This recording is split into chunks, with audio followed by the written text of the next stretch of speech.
Now we'll jump to the phone lines. We've got Patrick from Penrith on the phone. Welcome, Patrick. Hi, hello, how are you? Very good, thanks. What's your question for the panel? My question is, my wife and I, we've been investing in property for quite some time. Yeah. And we've been quite successful.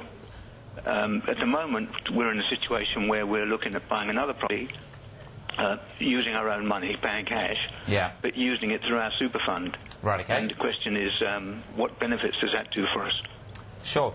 Okay, so something for you there, Chakri, is if people have got the chance to invest within the super fund, what are the main benefits? Look, the benefits is the tax on income in the super fund is very low. It's 15% for just net rental income, and it's 10% for capital gains. So if you hold it there long term, you would be able to benefit hugely from that.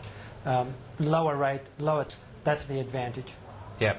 Now, rules changed on that, was it about 2 years ago? And everyone thought there was going to be a massive flood of people doing it, but it's actually been reasonably slow, kind of, the uptake, hasn't it? There is a lot of interest at the moment where super funds are trying to, that's self-managed super funds specifically, borrowing money in order to fund rental properties inside it. It's not so simple though, and it does work, but there are limitations. And so what are some of the considerations to kind of weigh up whether you do it outside of super or within super? Because again, it's not all about the tax, is it? No, it's not. Look, I have a client at the moment who are trying to buy some property into their self-managed super fund. And the considerations I discussed with them are this. Firstly, they were going to have negatively geared property, and it would be better to get some tax outside of self-managed super fund. On the other side, had they tied the money up immediately and they didn't have enough inside the super fund to anchor it, for example, the deposit, you really need to make sure that when the property is in there, it can cover the expenses, make the repayments, and still be liquid enough should a member of the super fund want to retire or something happens that their beneficiaries want to access that money. So it's not as simple as ABC, but certainly if you have the cash and you have other properties around the place, very advantageous to hold it in there, because later on you will take that money out with no tax paid when you reach the appropriate age. Now, Patrick sounded reasonably young on the phone, but it's obviously hard to tell. Yes. For younger people, one of the main disadvantages is it's very hard to refinance, or impossible to refinance, pull the equity out and keep repeating, which is a lot of people's strategy, isn't it? There is all the time. What they do, they buy, and if they're smart enough, they add value to the property either by renovating or whatever, and immediately you will have increased value. Then they'll go to the bank after getting a valuer, which shows the increased value, and they will ask the bank for that additional money in order to go and start their next property investment. And that's how they continue to go, or they can have that increase should the interest rates go rising up and the cash flow is a real problem. Then they will use that money to pay out the extra interest, because there is just no more, and you're better off keeping a property that has potential to grow very quickly than to sell it. Trusts. A lot of people are asking, should they get into trusts and companies and put their properties into those? Is there a right or wrong answer? It all depends on the circumstances, Chris. Overall, why would you go into a trust?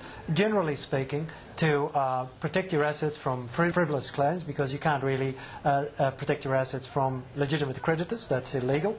And so frivolous claims is where you work very hard, long time, to accumulate that wealth. You don't want to just lose it from there. Also, you can, using a trust, minimise the tax by allocating it and distributing it to members of the family who are on lower rates of tax overall. So that helps out. Then you might want to hide the wealth from other people. There are people out there who just do the wrong thing, and you don't want to show them what you're doing. It's none of their business, and that's where you're at. Then you've got family succession. You may reach an age where you've had enough, you don't really want to manage anymore, you want to hand it over to the children, and at the same time you don't want to pay capital gains tax or stamp duties to transfer the total asset to them, but you want to transfer control to them. So that's another way of helping out with that. And just planning for retirement, outright planning for retirement. It makes it easy if you have to pay less tax and so forth going forward. Now, certainly for first home buyers, they've got limited deposits. It can be quite a cost. Is it something that maybe they should leave for later on?